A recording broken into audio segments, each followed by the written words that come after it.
Selamat pagi Bapak, sebenarnya saya dengan Dr. Denzel, lalu sebenarnya Bapak siapa? Baik, jadi hari ini saya akan melakukan pemeriksaan JPP atau jugular pressure untuk mengetahui apakah kondisi jantung Bapak itu normal atau tidak Pak ya. Tapi sebelumnya Bapak bersedia. Baik, terima kasih Bapak. Mohon paling tidak sembari menunggu saya mencuci tangan Pak ya.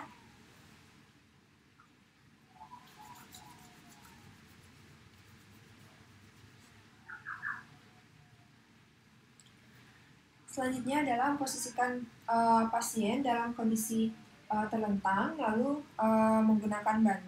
tidak menggunakan bantal. Lalu apabila di sini titik kolaps tidak ditemukan, maka pasien diminta untuk menggunakan bantal. Nah, di sini titik kolaps dapat ditemukan tanpa menggunakan bantal, jadi saya tidak meminta pasien untuk menggunakan bantal, lalu selanjutnya meminta pasien untuk memindahkan kepala. Baik Pak, sebelumnya mohon kepalanya miring ke kiri Pak ya. Lalu selanjutnya menemukan angulus mandibularis. Di sebelah sini adalah angulus mandibularis. Maaf sebelumnya akan saya putar bonekanya agar lebih terlihat. Di sini saya umpamakan adalah angulus mandibularis. Lalu melakukan pengurutan ke bagian bawah, lalu melakukan pembendungan. Isi Pak. Lalu dilepas, lalu mencari titik tertinggi dari pulsasi. Sekitar di sini merupakan titik tertinggi dari puncak pulsasi. Lalu di sini menggunakan penggaris dengan menarik garis, memposisikan penggaris secara horizontal. Lalu di sini selanjutnya menemukan posisi dari angulus sterni pada sebelah sini, merupakan angulus sterni, perkiraan angulus sterni. Lalu menarik penggaris secara vertikal, lalu dihubungkan. Lalu di sini diperkirakan hasilnya adalah sekitar 3. Lalu setelah itu ditambahkan 5. 5 adalah jarak dari sternum ke atrium secara perkiraan. Jadi totalnya adalah 3 tambah 5 adalah 8, yang berarti masih normal. Baik Pak, pemeriksaan sudah selesai. Bapak dapat kembali dapat duduk di sana Pak ya, untuk saya jelaskan hasil pemeriksaannya tadi. Baik, selanjutnya adalah melakukan pembacaan X-ray.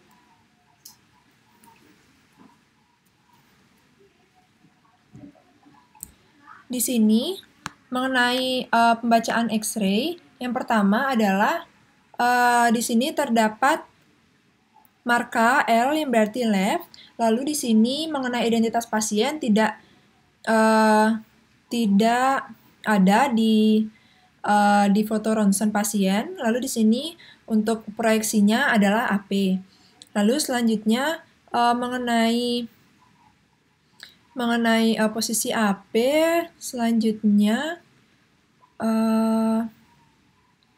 di sini mengenai area fotonya itu adalah baik, merupakan area toraks. Lalu mengenai inspirasinya di sini baik, inspirasi baik karena di sini terlihat adanya radio opak dan radio lucent yang cukup. Lalu selanjutnya adalah simetris kanan kiri untuk lapang parunya pada penkim paru. Lalu selanjutnya kondisi sinar X di sini baik. Nah, selanjutnya adalah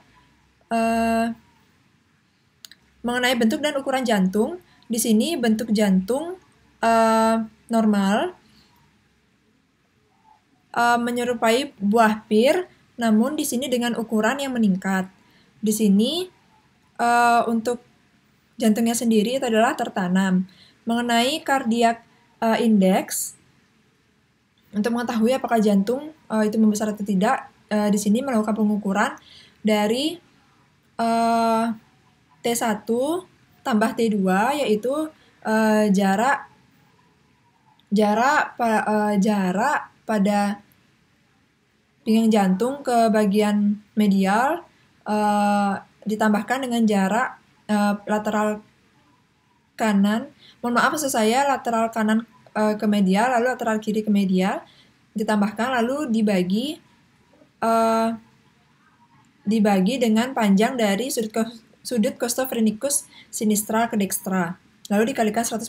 Apabila ditemui kurang dari 50%, maka kurang dari sama dengan 50%, maka jantung normal atau tidak mengalami perbesaran. Lalu apabila ditemukan lebih dari 50%, berarti jantung mengalami perbesaran.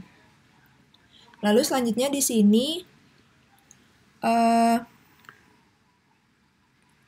untuk